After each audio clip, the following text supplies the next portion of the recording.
Bonjour et bienvenue à Dans le Mille. Aujourd'hui, c'est la deuxième analyse de joueurs pour le repêchage 2025. Vous pouvez aller voir la première qui était sur Matteo Nobert, qui a été faite par mon coéquipier de chaîne Renaud Hood. Euh, Aujourd'hui, c'est Michael Misa, un jeune centre de 6 pieds 1, 185 livres. Avant, je vais juste faire un petit remerciement à nos partenaires. Donc, premièrement, Elite Prospect, donc le site de statistiques pour le hockey. Avec le code DLM30, vous pouvez avoir 30% de rabais sur les forfaits annuels premium, ce qui vous permet d'avoir plus d'informations si vous en voulez encore plus, si vous êtes des vrais mordus du hockey ou juste si vous êtes intéressé à en savoir un peu plus. Par un exemple, on a les game logs, donc les statistiques par match des joueurs, ce qui peut être très intéressant quand on suit le hockey. Et aussi, on a perfoelite.com, donc les entraînements hors glace et sur la glace, Perfo Elite. Michael Misa, comme je l'ai dit, 6 pieds 1, 185 livres. Il joue pour le Spirit de Saginaw. Il a 12 points en 5 matchs, dont 10 buts cette année. Mais Misa, pourquoi c'est un nom populaire? C'est parce il a été jugé un joueur exceptionnel à l'âge de 14 ans, ce qui lui a permis de jouer à 15 ans dans la OHL.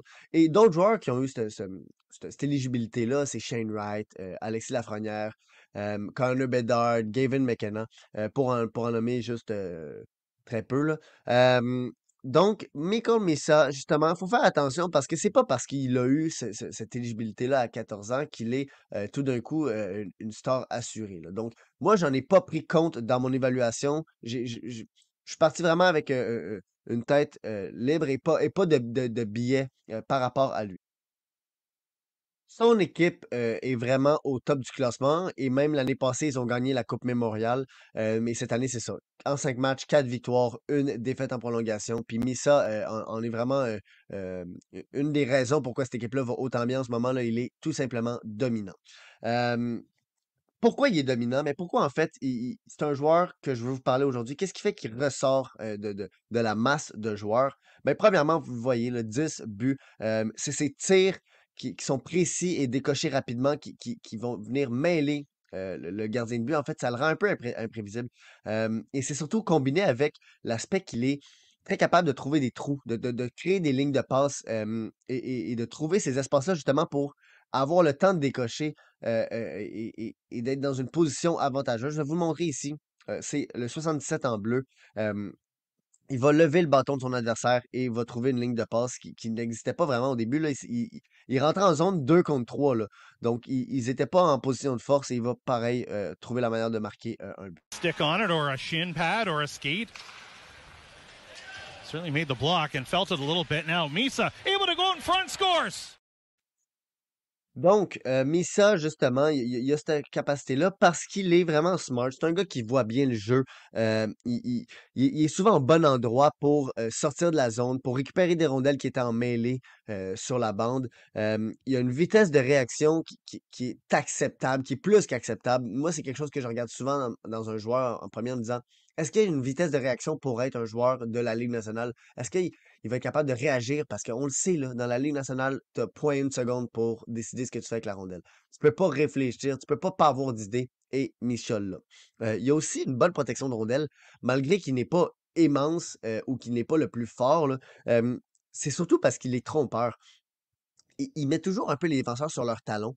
Et des fois, ça peut un peu lui jouer des tours en essayant d'être trop trompeur, va comme laisser d'autres côtés du jeu le rendre un peu plus facile à enlever la rondelle, mais c'est arrivé très rarement là, dans les matchs que j'ai regardés. Souvent, justement, juste à cause de, de l'hésitation qu'il va faire, va venir geler le défenseur. C'est un joueur impliqué. Défensivement, il va pas hésiter à aller derrière la ligne des gardiens de but et à aller aider ses défenseurs, sortir la rondelle, bloquer des passes. C'est un joueur qui joue sur le désavantage numérique. Donc, je le vois continuer à avoir un rôle quand même, d'être un joueur respecté défensivement par son entraîneur. Il va aussi pas hésiter à foncer au filet. Puis ça, c'est vraiment quelque chose que je trouve intéressant parce que des fois, c'est juste des petits détails, hein. Le jeu, c'est un sport le hockey, désolé, c'est un sport de détails. des petites erreurs, juste des petits trucs dans un jeu qui peuvent faire que ça va créer un but. Et là, on peut le voir, le 77 en bleu va passer devant le gardien, va créer un petit vacarme. Rien de gros, mais c'est juste un petit atout que je trouve qui est transposable, qui va amener à la LNH et ça va créer en fait un but pour son équipe. Kluche back with it. Kluche faking the shot. Fisher knocks his man down. Epperson with a chance off the post, rebound, scores! Donc, c'est un petit détail, il passe devant le gardien de but, mais ça crée justement un écran, puis en même temps, son joueur est libre pour prendre le rebond. Sinon, c'est un joueur créatif, il fait des bonnes passes, il voit, comme j'ai dit, il voit bien le jeu, il va créer des fois des jeux que personne n'aurait fait d'autres. Donc, je vais vous montrer ici un lob qu'il va faire à son coéquipier, le 77 en blanc, vous allez voir. Shoots and a save by Oak, the rebound, knocked in front. Terrance off the end wall, Spence puts it back towards the net, and it rolls off of his stick, and Misa chips this into space for Christian Epperson. Donc, une très belle passe, un beau jeu. Là, on pourrait voir quasiment un peu du Lane Hudson de ce côté-là. Peut-être pas autant créatif qu'un Ivan Demidov, là, c'est sûr. Je pense qu'Ivan Demidov, c'est le plus créatif des dernières années. Et pour finir, dans un côté que j'aime vraiment de Misa, c'est son patin. Un peu comme Michael Age. Dans le clip que vous allez voir, c'est pas du Michael Age dans le sens que Michael Age, il a encore plus de vitesse, mais c'est le criss-cross. Donc, le fait qu'il passe un peu de droite à gauche tout le temps, même en direction juste en ligne droite, ce qui le rend très difficile à freiner, difficile à arrêter complètement. Vous allez voir, là, il prend pas beaucoup d'accélération, mais il est juste capable de rentrer en zone et de jamais être dérangé avec sa possession de rondelle et de finir par un but en fonçant au filet, encore une fois. Far side for Joni, tries to hold off Alex Messier. Zane Parekh pushed wide by Jack Clark. And Michael Meese, the man back to pick up the puck in the Saginaw end. And he's going to try to make his way through everybody. Finds Epperson, full flight, left wing. Epperson to the net, save first, rebound, Meese! Donc, il fonce au filet, il l'amène, il a tout préparé, ce jeu-là. Là. Donc, vraiment, c'est ça. Misa, c'est un joueur qui a vraiment des qualités qui sont transposables à la Ligue nationale. Il y a des petits trucs à travailler, là, donc il va beaucoup regarder des fois la rondelle quand il est en zone défensive et que ça commence à tourner. Là, et des fois, il va être impatient, il va essayer d'aller la chercher trop rapidement et créer des trous dans la zone défensive, mais ça, c'est très rare. Euh, il, il va utiliser ses shifts, mais c'est pas quelque chose que je me baserais trop là-dessus pour dire c'est attention, il faut travailler ça. Là. C'est juste un petit astérix. Physiquement, il a besoin de se renforcer, comme tout joueur junior, là, ou presque.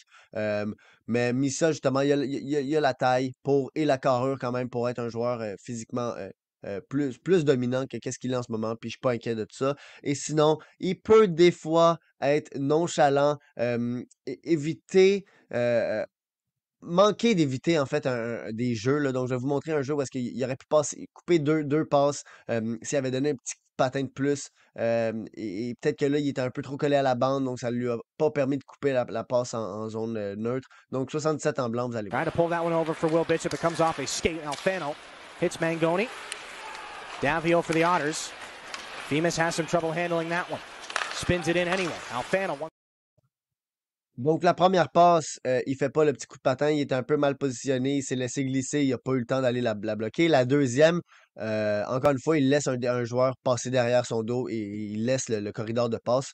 Donc ça, c'est des petits détails, des fois peut-être un manque de concentration, mais il joue beaucoup de minutes, là. Je peux vous le dire, il est souvent sur la patinoire, mais ça, donc c'est ça, c'est des petits trucs à travailler. C'est pas des grandes alertes rouges de mon côté. Je pense que Misa va être capable de surmonter ça, puis l'équipe avec qui va le repêcher va être très content de l'avoir. Justement, ben, je vais commencer la conclusion. C'est quoi le potentiel que je vois en Misa? C'est un premier centre, un joueur qui joue sur le power play et sur le désavantage numérique. Je pense que son plafond, peut-être dans les environs, sa comparaison, ça peut être un genre de John Tavares. Je suis pas en train de dire qu'il a les mêmes détails dans le jeu et tout, mais je pense plus l'apport qu'il va amener à son équipe, l'importance qu'il va avoir dans son équipe, dans la Ligue nationale, c'est quoi qui va représenter Michael Misa. Puis je pense que ça pourrait être un Tavares. Donc, un premier centre très respectable qui pourrait gagner une Coupe Stanley en étant le premier centre de son équipe. Mais là, bon, la question. a-t-il le talent pour être dans le top 3? Donc, pour cet exercice-là, ce que j'ai fait, en fait, je suis revenu dans les 4 derniers repêchages, donc de 2024 à 2021, puis je me suis dit, est-ce que Michael Misa, s'il avait été éligible à ces années-là, il serait sorti dans le top 3? Donc, on va commencer avec 2024. Donc, Celebrini, Artyom Leshunov et Beckett Seneca. Et je pense vraiment que Michael Misa serait sorti dans le top 3. Je pense que Celebrini serait sorti premier pareil, mais Misa serait sorti deuxième. C'est un centre qui aurait pu vraiment aller chercher, taper dans l'œil de Chicago. Donc vraiment, je le vois sortir top 3 en 2024. En 2023, Bedard, Carlson et Fantilli. Et je pense qu'en 2023, Michael Misa ne fait pas le top 3. Je pense que ces 3 joueurs-là, Bedard, Carlson, Fantilli, sont juste trop incroyables et ont tellement prouvé de choses dans leur année de draft que Michael Misa serait sorti de ce top 3-là, mais serait sûrement arrivé quatrième, peut-être devant Will Smith, là, mais je pense que Misa serait sorti devant Will Smith. En 2022, donc Slavkovski, Nemec et Logan Cooley. Je pense que Misa sort dans le top 3. Je pense même qu'il y a une conversation pour lui dans le premier overall. Et peut-être que le Canadien sera allé le chercher. Ça m'aurait pas étonné, vraiment. Plus d'offensive que Shane Wright. Peut-être moins reconnu pour sa défensive, mais bon, je pense vraiment qu'il est all-around meilleur que Logan Cooley. Donc, je pense vraiment, je vois pas pourquoi le Canadien serait pas allé le chercher premier overall. Mais bon, ça fait aussi. Je suis pas en train de comparer à Slavkovski du tout, mais dans le sens qu'il serait sorti dans le top 3 en 2022, selon moi. Et en 2021, Power, Beniers, McTavish. Je pense que Misa, encore une fois, sort dans le top 3. Donc, dans les 4 derniers drafts, je pense que Misa serait sorti dans le top 3, dans 3 de ces drafts-là. C'est pourquoi je conclus que Misa, selon moi, a le talent d'être un joueur pour le top 3 en 2025. Après, c'est à voir c'est quoi comment les autres joueurs jouent. Là. On sait que Porter Martin a un début de saison incroyable. Roger McQueen aussi. James Higgins n'a pas encore commencé. Donc, c'est très tôt encore dans la saison, mais selon moi, il a un talent top 3 pour le repêchage de la prochaine, pour le prochain repêchage de la Ligue nationale. Donc, sur ce, merci beaucoup d'avoir écouté.